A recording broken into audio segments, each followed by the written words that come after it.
Hello friends, welcome to YouTube education with easy trick knowledge improve our passion. आज हम discuss करेंगे दिल्ली सल्तनत काल के महत्वपूर्ण प्रश्न उत्तर। इससे पहले हमने दिल्ली सल्तनत के जो वंश थे, मतलब 5 वंशों का शासन रहा दिल्ली सल्तनत पे, वो सभी हमने डिटेल में डिस्कस कर लिया है। तो अगर आपको वो वीडियोस देखनी है तो एक बार आप हिस्ट्री प्लेलिस्ट में जाके वो सभी वीडियोस देख लें, जिससे कि आपको दिल्ली सल्तनत के सभी वंश के बारे में पता चल जाएगा। ठीक है, और देखिए हम क्यूटोज के साथ स्टार्ट करते हैं।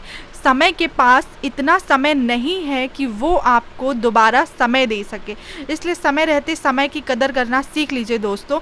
देखिए जो सल्तनत काल था वो हमारा 1206 से 1526 ईस्वी तक में चला था और लगभग 320 वर्षों तक ये भारत पे शासन रहा था दिल्ली सल्तनत पे मुस्लिम वंशों का। ठीक है, जो दिल्ली सल्तनत का काल था 1206 ईस्वी से प्रारंभ होकर 1526 ईस्वी तक रहा।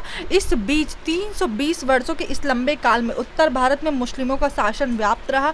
1526 में पानीपत की पहली लड़ाई हुई बाबर और इब्राहिम लोदी के बीच, जिसके साथ ही दिल्ली सल्तनत का पतन भी हो गया और बाबर द्वारा एक नए वंश मुगल वंश की नींव रखी गई। तो ये इसका थोड़ा सा बेसिक डिस्क्रिप्शन है, आप पूरी वीडियो जाके प्लेलिस्ट में देख सकते हैं। देखिए पहला क्वेश्चन है, मोहम्मद गौरी जो था वो विजयी प्रदेशों की देखभाल के लिए किस विश्वसनीय जर्नल को छोड़कर गया था? तो कुतुबुद्दीन ऐबक को वो छोड़ के गया था। फिर भारत में मुस्लिम शासन की नींव किसने डाली थी? तो मोहम्मद गौरी ने डाली थी। और मोहम्मद गौरी का अंतिम आक्रमण किसके विरुद्ध हुआ था? तो ये पंजाब के खोखर के विरुद्ध हुआ था। भारत में गुलाम वंश की स्थापना किसने की?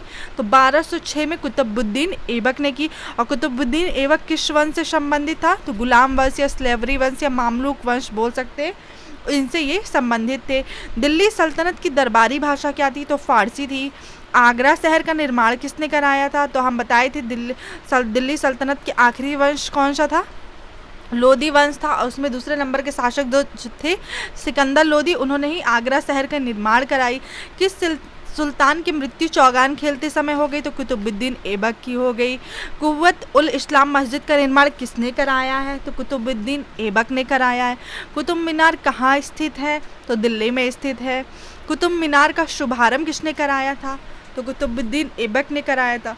फ्रेंड्स, कुतुबुद्दीन ऐबक ने शुभारंभ तो कराया था, लेकिन पूर्णतः इसको इन्होंने नहीं कराया था। और इसको पूरा किसने कराया था कुतुब मीनार को? तो इल्तुतमिश ने कराया था। और कुतुबुद्दीन ऐबक के बाद गद्दी पे कौन आया था? तो इल्तुतमिश ही आए थे। रजिया सुल्तान किसकी बेटी थी? तो इल्तुतमिश की बेटी थी। किसके शासनकाल में सबसे अधिक मंगोल आक्रमण हुए थे? तो अलाउद्दीन खिलजी के शासनकाल में सबसे अधिक मंगोल आक्रमण हुए थे। सांकेतिक मुद्रा का चलन किसने किया था? तो मोहम्मद बिन तुगलक ने किया था। किस सुल्तान को इतिहासकारों ने विरोधों का मिश्रण कहा? तो मोहम्मद बिन तुगलक ने कहा। फ्रेंड्स, ये जो क्वेश्चन मैं ली हूँ ना, ये बहुत इंपॉर्टेंट क्वेश्चन है। ये SSC, UPSC, MPPSC, SSC, railway, हर एग्जाम्स में क्वेश्चन कभी ना कभी आए हुए हैं, जिसको मैं ली हूँ। और ये मैं 100 क्वेश्चन की सभी इंपॉर्टेंट सीरीज को डिस्कस करूँगी, इसलिए एक बार आप वीडियोस नहीं देखे तो देख लीजिए। और इसके बाद ये जो मैं प्लेलिस्ट में वीडियो एनालिसिस कर रही हूँ वो ज़रूर देख लीजिएगा, इससे आपका फुल कॉन्सेप्ट क्लियर हो जाएगा और हिस्ट्री में आपको कहीं भी डाउट नहीं होगा। इसी तरह हम लोग अब पॉलिटिकल साइंस के बारे में भी कल से डिस्कस करेंगे। ठीक है, लोधी वंश का अंतिम शासक कौन था? तो इब्राहिम लोधी था। इनाम भूमि किसे दी जाती थी? तो ये विद्वान एवं धार्मिक व्यक्तियों को दी जाती थी।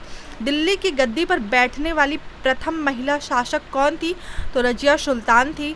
दिल्ली सुल्तान ने किस दक्षिण भारत को पराजित करने का कोशिश किया था? तो अलाउद्दीन खिलजी ने दक्षिण भारत को पराजित करने का प्रयास किया था। और अलाउद्दीन खिलजी ही थे जिन्होंने अपने जीत का परचम चारों तरफ ही फहराया हुआ था। अगर आपने दिल्ली सल्तनत में खिलजी वंश को नहीं पढ़ा तो समझिए आपका पूरा दिल्ली सल्तनत अधूरा ही रह गया। और खिलजी वंश के बारे में हमने बहुत डिटेल डिस्कस की है, तो प्लीज़ एक बार आप वीडियोस पे जाके अलाउद्दीन खिलजी और खिलजी डायनेस्टी के बारे में देख लीजिएगा। विदेशी यात्री इब्न बतूता कहाँ से आया था? तो ये मोरक्को से आए थे। इब्न बतूता किसके शासन में भारत आए थे? तो मोहम्मद बिन तुगलक के शासन में आए थे। किस शासक ने अपने आप को खलीफा घोषित किया था? तो मुबारक शाह खिलजी ने अपने आप को खलीफा घोषित किया। खिलजी वंश की स्थापना कब व किसने की? तो 13 जून 1290 ईस्वी को जलालुद्दीन फिरोज खिलजी ने की थी। नेक्स्ट है, भारतीय इतिहास में बाजार मूल्य नियंत्रण पद्धति की शुरुआत किसने की? तो अलाउद्दीन खिलजी ने की।